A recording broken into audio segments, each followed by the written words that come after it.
All right, so are you ready for this? We're going on a deep dive, and this time it's into some pretty wild claims about Taylor Swift. Oh, yeah. Like what? Well, get this. Some are saying that she's a satanic witch who mocks God. Whoa. Okay, hold on. A satanic witch. Really? You heard that right. Uh, It's a lot to unpack. I know. But that's why we're here, right? To take a closer look at where these ideas are coming from, and we'll, really try to understand what's going on. I'm definitely intrigued. It's not every day you come across a topic like this. Yeah, exactly. So to get to the bottom of this whole thing, we're turning to a source that you might not expect. It's a Catholic travel blog. A Catholic travel blog. Okay. Now that's interesting. And on this blog, there's an article titled Taylor Swift, a Satanic Witch. Seriously, no joke. Wow, okay. That's a bold statement right there. Right, and here's the thing. It's written by someone who describes himself as a traditional Catholic and a longtime Taylor Swift fan. So they're a Swiftie too. That's a really unique perspective to come from. Totally. It's like this unexpected intersection of faith and pop culture. Hmm. And this author, they're really bothered by what they see as just baseless accusations against Swift. Makes sense. It's got to be frustrating to see someone you admire being targeted like that. Exactly. And it's not just about defending Taylor Swift herself. He's really concerned about her fans, those who are being judged or even ridiculed just for liking her music. Oh, yeah. I can see how that would be a problem, especially if they're being told that their faith and their love for Taylor Swift are somehow incompatible. That's exactly what he's pushing back against. He wants to offer a different viewpoint, one that maybe challenges some of these assumptions and stereotypes. I like it. Sounds like we're in for a really thought-provoking conversation. So let's dive in. Okay, so first off, why does this guy, a devout Catholic, feel so strongly about defending Taylor Swift? He talks about having absolutely zero tolerance for what he calls ridiculous takes. And he even brings up this example from his own past. Get this, he actually debunked the conspiracy theory that Pope Francis was a hologram. Wait a minute, what? A hologram pope? Now that is a ridiculous take. Right, and the thing is, these outlandish theories, they can really gain traction, especially online. This author sees the whole Taylor Swift as a satanic witch narrative as falling into that same category. He sees it as unfounded and potentially harmful, especially for fans who might already be facing backlash for their musical taste. Yeah, that's a good point. It can be easy to dismiss these things as harmless fun, but they can have real-world consequences for people. Totally.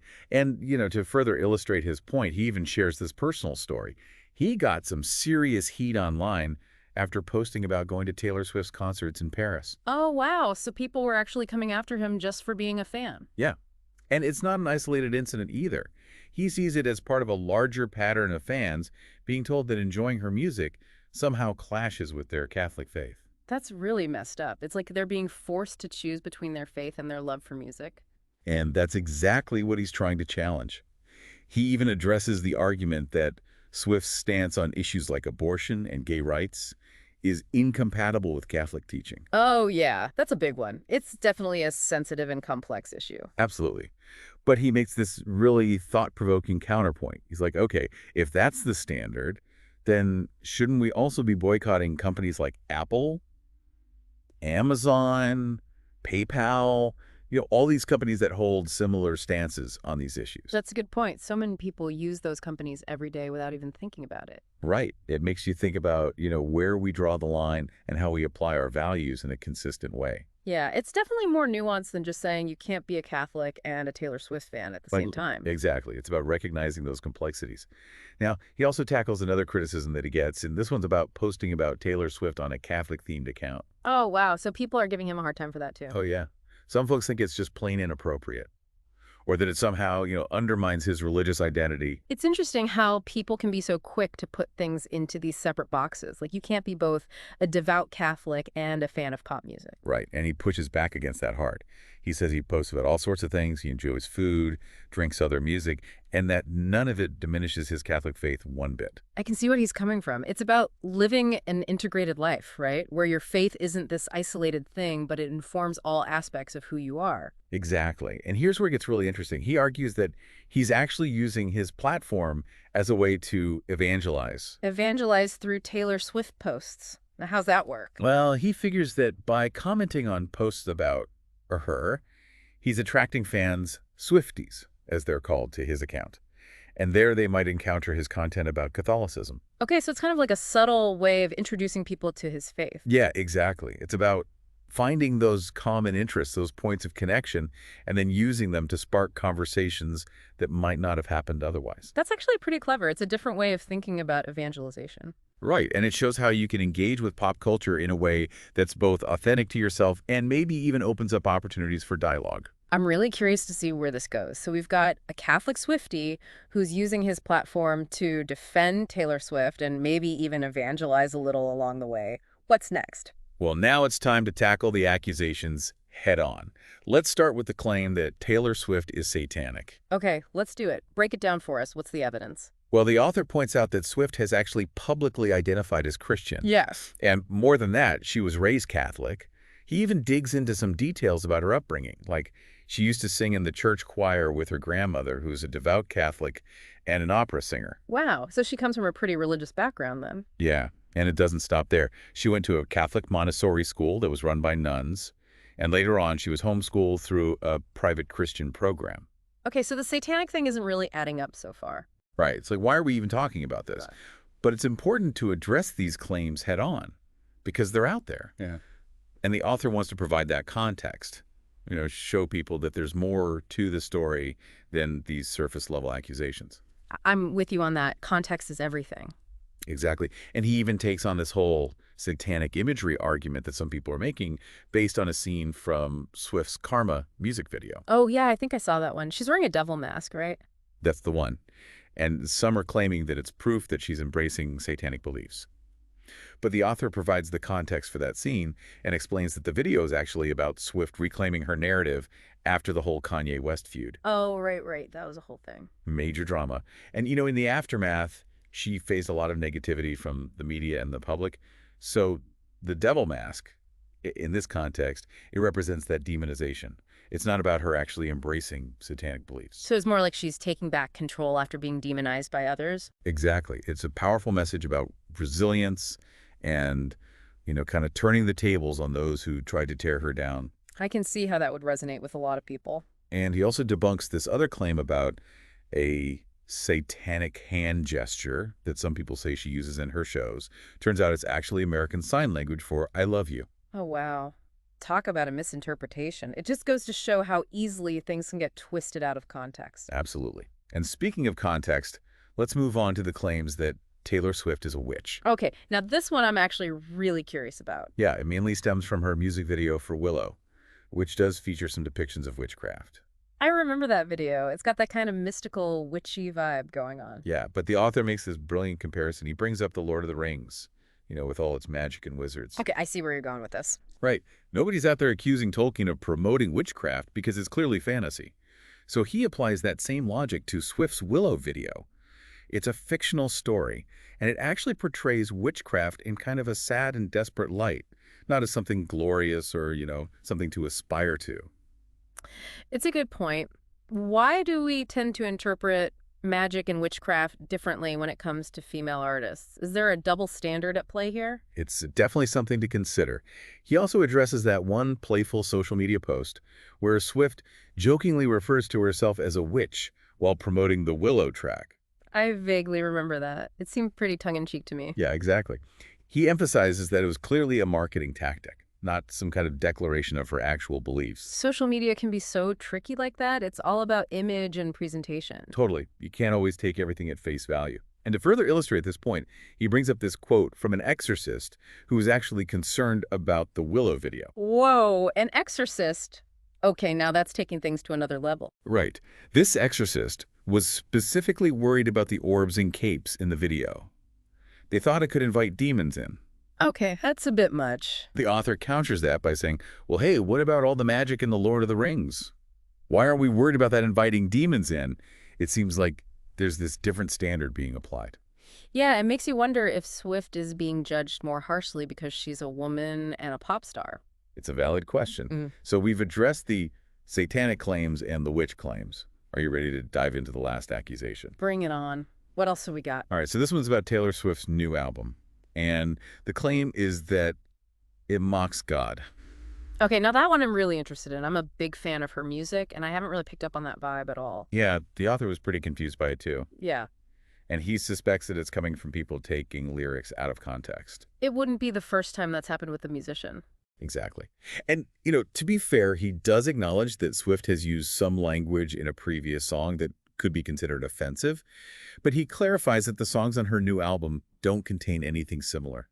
Makes sense. Artists evolve and their work might reflect different stages in their lives or their changing perspectives. Absolutely. Oh, So yeah. to really unpack this, he takes a close look at the lyrics of 3 specific songs that have been cited as mocking God. And trust me, this is where things get really interesting. Okay, I'm all ears. Let's hear it. So, which songs is he talking about? All right, so the first one he dives into is, "But Daddy, I Love Him." In this song, Swift's kind of defending a relationship that her family or friends, maybe they don't approve of, and she's asking for prayers. But here's the thing. She's not asking for prayers for the relationship to end. She's asking for prayers that'll support her happiness. Oh, that's interesting. So it's like she's acknowledging their concern, but she's also standing her ground. Exactly. And the author argues that this isn't about mocking God at all. It's about her expressing frustration with those who are praying for her to be unhappy. It's kind of like when some Protestants will tell Catholics that they're praying for them to leave the church. Oh, yeah. I can see the parallel there. It can feel really intrusive. Right. And the author points out that in both situations, there's this sense of like someone assuming they know what's best for you, even if it goes against your own desires. It's about respecting people's choices, even if we don't agree with them. Totally.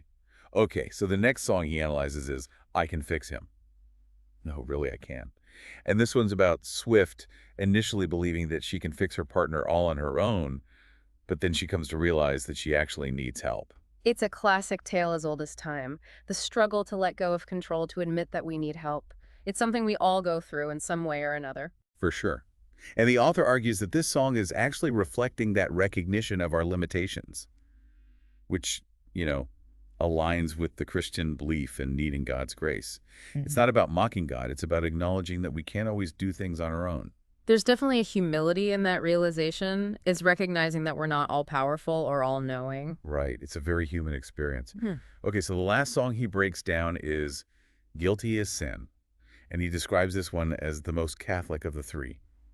He sees it as a song about Swift struggling with lustful thoughts and the temptation to sin. That's interesting. The concept of lustful thoughts is definitely central to Catholic teaching. It's about those desires that go against what the church teaches. Exactly. And the author points out that in the song, Swift is asking if she's allowed to cry, which suggests a sense of remorse. Yeah. Like she's acknowledging that she's done something wrong. So she's not condoning those thoughts. She's wrestling with them. Right.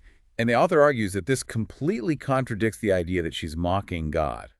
She's actually expressing that very human struggle with sin and temptation that is central to the Christian faith. It's a reminder that none of us are perfect. We all have our moments of weakness and temptation. It's what we do with those moments that matters. Couldn't have said it better myself. And he even addresses that one line, "They're going to crucify me anyway," which some have interpreted as, blasphemous. Yeah, I can see how that line taken out of context could be seen as provocative. But he points out that other public figures like Mark Wahlberg and Jordan Peterson have used similar language without being accused of mocking God. It's like she's being held to a different standard because she's a woman and a pop star. It's a possibility for sure. So after analyzing these 3 songs, the author concludes that the claim that Taylor Swift is mocking God, it's just not supported by the evidence. It sounds like he's made a pretty compelling case. Right. He emphasizes that he's not necessarily defending all of Swift's views or actions, but he is speaking out against what he sees as unfair attacks on her character and the mistreatment of her fans. Which is admirable, I think, standing up for what you believe in even when it's not popular. And to drive this point home, he leaves us with a lyric from one of Swift's earlier songs. And this lyric, it directly mentions Jesus Christ in a positive light. It's from the song Change, and it goes, "The day holds something special, something holy and not superficial. So here's to Jesus Christ who saved our lives." Wow, that's pretty powerful. It really challenges us to look at the whole picture when we're evaluating someone's faith, not just focusing on isolated moments that might fit a certain narrative. It's about recognizing that people are complex, and their beliefs often are too. We can't always sum someone up based on a few sound bites or, a handful of lyrics. Exactly. There's always more to the story. So what do you think about all this listener name? Does this deep dive into the accusations against Taylor Swift change your perspective at all? What stands out to you? It's so easy to get caught up in headlines and those quick sound bites. But taking the time to really explore the context and the nuances, that's where things get truly fascinating. This deep dive has been a great reminder of that. It really has. And it's highlighted the importance of critical thinking, especially when it comes to information that we encounter online. Absolutely. We've got to be discerning consumers of information. Ask those key questions. What's the source? What's the context? Are there different perspectives that are being overlooked? Developing that critical eye is so important in today's world. Couldn't agree more. I'm honestly so glad we had the chance to unpack all of this today. It's given me a new appreciation for Taylor Swift and her music, but it's also made me think more deeply about how we judge people, especially those in the public eye, based on limited information. Me too. It's a powerful call for understanding compassion and, thoughtful dialogue. Even when we disagree with someone, we can still engage with their ideas respectfully and try to see things from their perspective.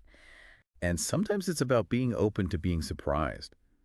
Who would have thought that a Catholic travel blog would offer such a nuanced and thought-provoking perspective on Taylor Swift and the accusations that she faces? It's a great reminder that we can find wisdom and insight in the most unexpected places. So true. Well, listener name, we've reached the end of our deep dive today, but before we go, we want to leave you with a final thought. Think about the artists you admire. Have you ever judged them based on like a snippet of information or a few lyrics taken out of context? How can we engage with art more thoughtfully? Appreciating the artist's journey while still, forming our own opinions.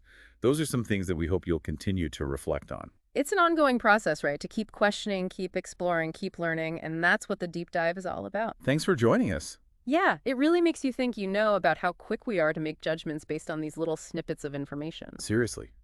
Especially when it comes to something like religion, where people's feelings can be so strong. Absolutely. And this whole deep dive has been like a masterclass in media literacy, Yeah. reminding us to always dig deeper and look for that context. Totally. I mean, who would have thought a Catholic travel blog would be the source of such a nuanced take on Taylor Swift? It just goes to show that you can find insightful perspectives in the most unexpected places. I think a lot of folks might go into this thinking it's going to be like a hit piece on her, but it's really not. It's more like this thoughtful examination of, how we interpret art and how easily things can get twisted out of context. And how quick we are to jump to conclusions about people, especially celebrities. Yeah, especially when it comes to faith. Like Yeah. we were talking about before, it's just so personal and complex. You can't really sum someone up based on a few lyrics or, a scene from a music video. Exactly. It's about seeing the whole person, not just Mhm. these isolated moments that might fit a certain narrative. And you know what else I found really interesting?